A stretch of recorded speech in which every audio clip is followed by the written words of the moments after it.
Welcome to McPlum, simple solutions served daily. You begin by confirming essentials: power stability, network, and available space. Make sure you're signed into Xbox Live. Updates require authentication.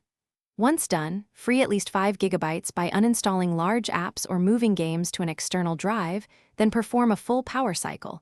Hold the Xbox button 10 seconds. After the console reboots, navigate to Settings, System Updates, and select Update Console to initiate the process. This starts the download and shows progress so you can watch for errors. You'll often hit stalls in the middle of an update due to download queue or network issues, so check My Games and Apps queue and pause or cancel any stuck downloads. If speeds remain low, switch to wired Ethernet for stability, alternatively set DNS to 8. 8, 8, 8 and 8. 8, 4, 4 to bypass ISP issues.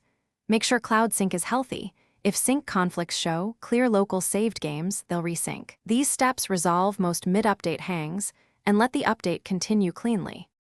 You complete the process by confirming the update installed and launching a few apps to verify stability. If problems persist, use Reset Console Keep games and apps to preserve installs while refreshing system files. Only choose full factory reset if necessary. If the console shows an error code, write it down. Many fixes use an offline system update via USB from Microsoft Recovery. This resolves corrupt update files. If you need help with the USB procedure, that error code tells you which recovery file to apply. Thanks for watching. Stay juicy and subscribe.